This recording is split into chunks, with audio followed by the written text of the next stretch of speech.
do have to point out again, this was awful, Nesmith. You give him a shot here in that starting lineup, and then last night he missed. We talked about it a little. He didn't knock down all of the open looks that were given to him, but he did do some things with his opportunity.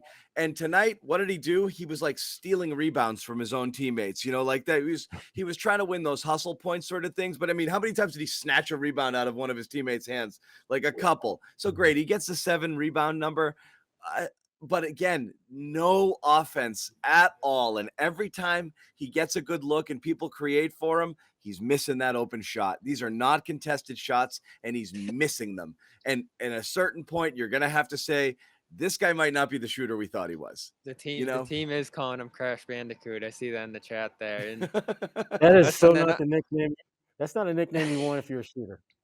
No, it's like it's nothing to do with rain. Right. You want to be called Splash, yeah. right? Something to do with water, right? Not a crazy video game character who's out of control.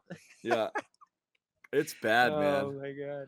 Smart comes in with the black eye yesterday. The pressure, he's like that's Crash Bandicoot. I didn't even see that yesterday where Nesmith crashed into Smart, but I did see Smart's eye like jam close. Whatever happened there. Listen, I like the draft pick. I did. I think we all did. The pedigree was there out of college, and I think we'll see a lot of people in the chat talking about, oh, he only did it in a handful of games. He had 2 good seasons at Vanderbilt. Not phenomenal, the 50% shooting that a lot of people pointed to in that last year he had there, but he struggled from 3 early the first year. He was a great rebounder, which we're still seeing here now. Found other ways to score, and then he really lit it up for a stretch of games in that second season there where he was playing. You do just wonder if it was too small of a sample size, and I did say this on draft night, against a bad conference. The SEC was a disaster that year, and you're taking in a guy who didn't have a mass. He had a little bit of a volume of 3-point shooting, but not this massive volume that you could have hung your hat on in terms of calling him the best shooter in the draft, which clearly was not true. He might redeem himself and become a decent shooter down the line. He certainly did it late last year, 40% or so, but he's not the best shooter in the draft like a lot of people said he was. And frankly, for 14, with the guys that went after him, I don't know what you say, Sherrod, like bust, this or that. I don't know what the exact word is, but it wasn't the wisest guy to pick at 14. Well, I think the book is still open. The narrative hasn't been fully written about what Nesmith is going to do because, think about it. We had a guy by the name of Grant Williams who, he may be one of the worst long-range shooters in NBA history. And now, lo and behold, he's a 50, 40, 90 candidate, shooting better than 40% from. And there's, to me, I wouldn't compare them, though. There's no doubt. Well, what I'm comparing is the fact that one guy went from being a point shooting threat to a pretty good one. And in Nesmith, I think you've got a much better foundation to work with for him to become a better shooter. So that's why I'm not ready to just kind of throw in a towel on him as a good long-range shooter because it's still early in his career. What's the numbers on his career so far, John? Like 36-ish, I'm guessing? Maybe lower. That's probably the max. For Grant? No, for Nesmith. I'll look it up for you, but it's... Could be even lower than that. Mid to third. It's around mid 30. From 3? No, for Nesmith. From three. Yep. Nesmith from 3 is 33% in his career. He's only 25% this year. He shot 37% last year. He's 14 for 55 this year. Not counting tonight, I don't think so. It's lower. So it's even worse than I thought it was. And he was bad in the playoffs last year too. Again, he's only a year into his career. But you are seeing teams, Jalen Smith with the Suns, Tyrell Terry with the Mavs, like teams have they're starting to give up on some of these guys. I'm not saying give up on Nesmith. In fact, I wrote going into this one, I was pretty excited seeing him join the starting lineup just because of the style that they could play with him out there. And he was good yesterday. Thought he played a good game with some mixed results throughout. Got up good after fouling too much in the first half. And you'd rather see a guy grabbing 7 rebounds That's what's than so doing strange. nothing. Right?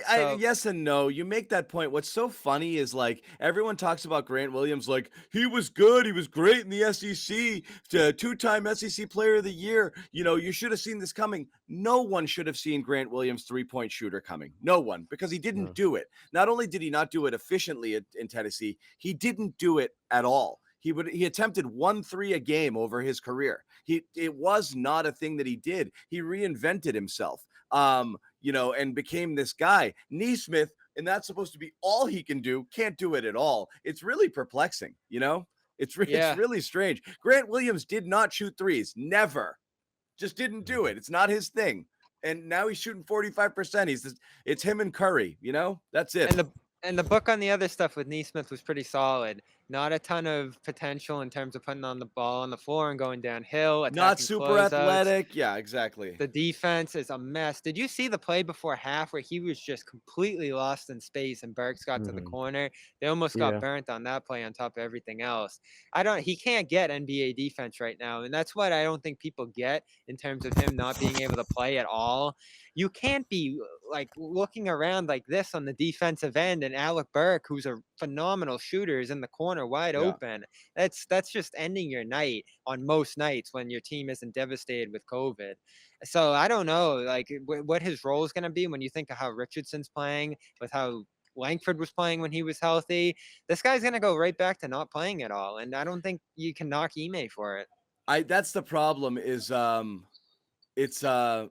it stinks. He played so good yesterday, I thought. It just went right back to nothing here. You have it's damned if you do, right? You're fighting for wins, and I mean, it's a can't win. We talk out of both sides of our mouth with this because it's a problem without really a solution. The only way these guys get better is to play sustained minutes on a nightly basis. But if you do that, if you do that, you're losing it. And we've been talking about Maine for so long. I don't get why Aaron Nesmith. Well, it's not an option this week. I know, but Aaron Nesmith needs to be the focal point of an offense somewhere for a little bit of time to get into the flow and play in an environment where you're not sped up so much. He's just a spaz. He's got to slow down and just play basketball. And he can't do it here in these small stints, and just the game's just moving too fast for him still. So, and we've been crying for G League since last year. Like, it is strange at this point. You need all the bodies you have now, but you might have to decide he's going to need about 10 games down there to kind of get himself back, because, we could use someone like him. But right now, Pritchard it's too. tough. Yeah.